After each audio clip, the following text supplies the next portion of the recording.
तो आज एक बड़ा दिन है। पीएम मोदी रामनगरी अयोध्या में थे। अयोध्या धाम को सजाया गया था। सनातन संस्कृति के केंद्र को पुनः स्थापित करने की कोशिश हो रही है। ऐसे में स्वाभाविक रूप से सत्ता की पहली कुंजी में अयोध्या की खबर तय थी। लेकिन अयोध्या से करीब 1300 किलोमीटर दूर बिहार के औरंगाबाद में लालू प्रसाद यादव की पार्टी राष्ट्रीय जनता दल के एक विधायक फतेह बहादुर सिंह ने अपने बयान से सनातन धर्म मानने वाले हर व्यक्ति को अपमानित करने की कोशिश की है। अपना विवेक खोकर विधायक फतेह बहादुर सिंह ने बुद्धि, ज्ञान और विवेक की देवी माता सरस्वती के बारे में ही अपमानजनक बातें कह दी हैं। ज्ञान की देवी माता सरस्वती पर फतेह बहादुर सिंह की बातें इतनी स्तरहीन है कि उन्हें दोहराना संभव नहीं है। उन्होंने माता सरस्वती के चरित्र पर सवाल उठा दिया। बिहार के डेहरी से विधायक फतेह बहादुर सिंह ने जिस शब्द का इस्तेमाल किया, शायद उन्हें इस शब्द में अपमान की मात्रा का भी ज्ञान ना हो। उन्हें यह भी ना पता हो कि यह शब्द किसके लिए बोला जाता है और किसके लिए नहीं बोला जाता है। लेकिन इन बातों के भूलकर उनके मन में जो आया वो बोल गए। आजकल समस्या यह है कि जनप्रतिनिधि बनने के बाद माइक देखते ही कुछ माननीय बेकाबू हो जाते हैं और जो चाहे जिसके बारे में चाहें बोलने लगते हैं। सबसे पहले सुनिए उन्होंने क्या कहा, फिर हम उनके ज्ञान की कुंजी आपके सामने खोलेंगे। तो आप ही के ग्रंथ में लिखा हुआ है कि सरस्वती जो सरस्वती है ब्रह्मा की बेटी है और ब्रह्मा जी का अपनी ही पुत्री और उन्होंने मतलब कि उनके साथ। तो आप खुद समझिए कि पूजा मतलब कि किसका होता है, चरित्रवान का या चरित्रहीन का। और ये भी चरित्रवान चरित्रहीन वाला बात मैं नहीं बोल रहा हूं, ये संत कबीर दास ने मतलब कहा है। मैं उनका कहा हुआ बात कह रहा हूं। उनका ग्रंथ आप मतलब पढ़ लीजिए।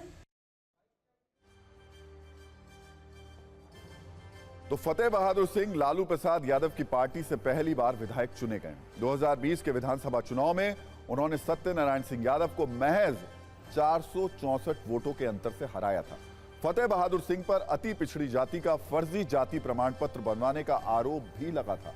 2023 में फतेह बहादुर सिंह के होटल पर आयकर विभाग ने छापा भी मारा था।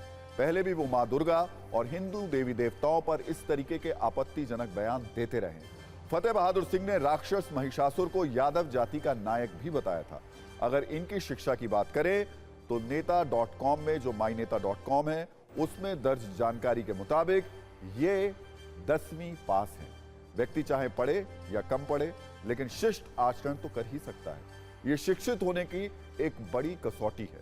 लेकिन इन विधायक जी ने जितना पढ़ा और सीखा उसमें ये सिर्फ ऐसी ही बातें कर पा रहे हैं जिससे हिंदू देवी देवताओं का अपमान हो। फतेह बहादुर सिंह जब माता सरस्वती पर सतही बातें कर रहे थे तो वो भूल गए थे कि देश के 100 करोड़ से ज्यादा हिंदू माता सरस्वती की पूजा करते हैं, उन्हें पूजते हैं, उनकी आराधना करते हैं। लेकिन माइक देखते ही फट पड़ने वाले नेताओं को ये बात समझ में नहीं आती। और अब फतेह बहादुर सिंह के ज्ञान पर बहस हो रही है, लेकिन बीजेपी ने उनको निशाने पर भी ले लिया है।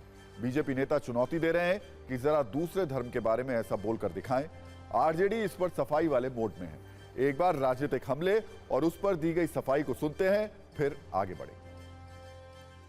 चंद्रशेखर हो, चाहे फतेह बहादुर हो, चाहे मौर्य हो, स्वामी प्रसाद मौर्य हो या दयानिधि महाराज हो, लोग रह रहकर हिंदू देवी देवताओं को अपमानित करते रहते हैं, सनातन का विरोध करते हैं।